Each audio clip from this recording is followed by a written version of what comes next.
Come with me, Doctor. This could be interesting. Hello. Today I have very interesting facts that I've discovered about the Star Trek Next Generation Series 1 episode, Symbiosis.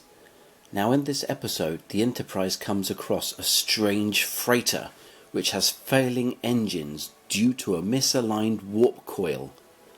This leads to the discovery of a drug addiction amongst rival space communities. So the first fact I've discovered.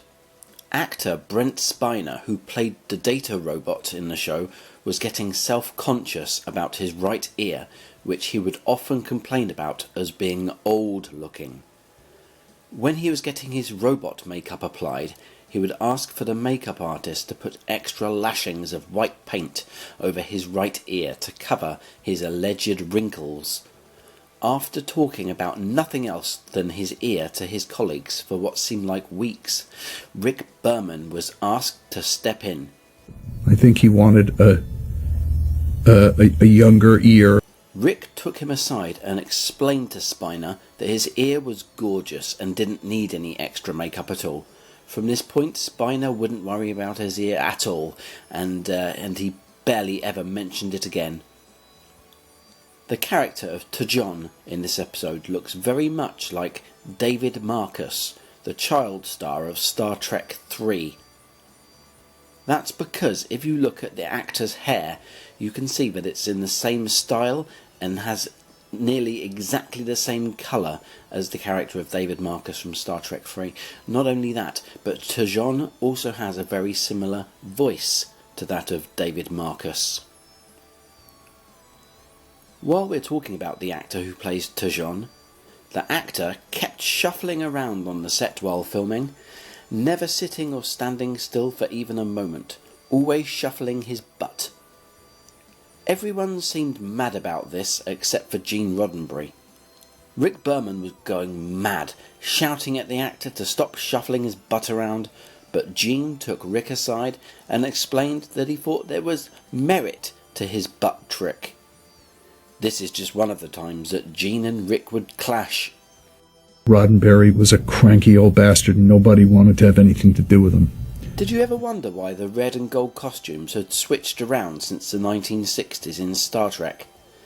This was because the actress who played Tasha Yar refused to wear red, thinking that A, she looked better in gold, and B, she was absolutely certain that if she wore red, viewers would confuse her for the character of Uhura. So, of course, they are willing to give this shipment because they don't want to take the chance that the Anarans will lose their addiction. It was during the time frame of filming Symbiosis that Paramount was beginning filming on Friday the 13th Part 7. Even though the stories would not interlink in any discernible way, the studio's overheads for both Friday the 13th Part 7 and Star Trek The Next Generation were processed by the same damn bean counters in the finance department, filtering through to contribute to Paramount's overall financial position for the year. This is how good Star Trek had become. Now, when it came to recruiting the dancing characters seen on the planet, Paramount made a critical error when printing the advertisement in the Hollywood Gazette. Unfortunately, they accidentally advertised for cheese dancers, a style of dancer that didn't specifically exist at this time, so they were inundated by all sorts of people, each interpreting differently what it meant to be a cheese dancer. Was it someone who danced holding cheese? Was it someone who dressed as cheese who dances around? Was it someone who dances in the style of a cheese? After sifting through over 600 potential dancers, Paramount finally discerned the 5 dancers that they needed, but only after wasting 2 weeks speaking to endless dancing lunatics. Now cracks were showing in real life between the relationship of Dr. Crusher and her son Wesley Crusher. She was overheard telling him at one point that unless he grows the hell up and grows a pair, she's not going to renew her contract for Series 2. I'm not sure exactly what happened after this, but it's clear that Wesley must not have listened to her advice very closely, as if you listen, you can see that Gates McSomething is completely missing for Season 2 of Star Trek Next Generation.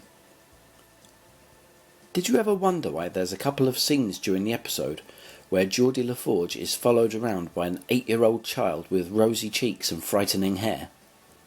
That's because there was a subplot which was partially filmed and then abandoned. In the subplot, Geordie LaForge has adopted a sweet young child with rosy cheeks and frightening hair named Elu. Not long after the filming began, the writers realised that the future scripts that were in pre-production at that time had no mention of Elu at all. So, like so many kids of Earth on the 20th century, this young child was forgotten about. But he would see a startling return in a later season, as writers incorporated Elu in a much better way. This episode, Symbiosis, is a Star Trek analogy of drug use and abuse in our very own modern world. Of course, this harsh lesson in reality would go unnoticed by the youths of the late 1980s, who had described the addicts as cool and rad in their late 80s reviews.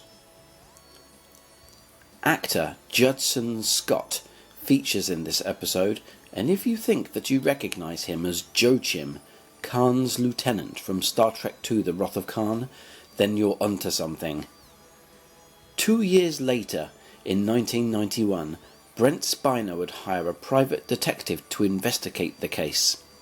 What the detective found was that Judson Scott, who played the character in this episode, also played that of Joachim, Khan's lieutenant in Star Trek II The Wrath of Khan. Due to an incident where Ricardo Montalban froze Judson Scott solid, he became disillusioned with Star Trek and got his name removed from the credits. This is what his old version would look like. And this is how good Star Trek has become. Worf actor Michael Dorn speaks barely a word in this episode following his accident at a fairground where he fell face first into the moving gears of a ride, smashing his mouth clean off.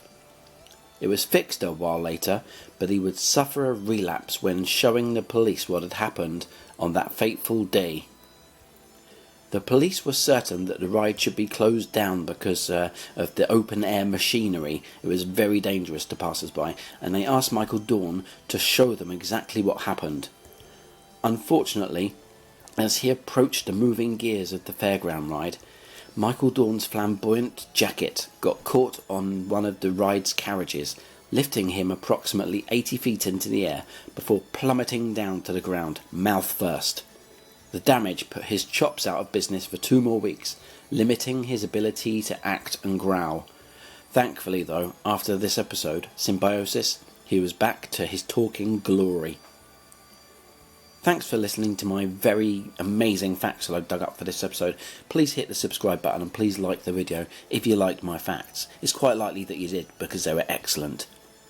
Come back next week as we hurtle towards the end of Series 1 and find out the devastating truth about the end of Tasha Yar in Starfleet and the end of her life. So I'll see you soon. Bye!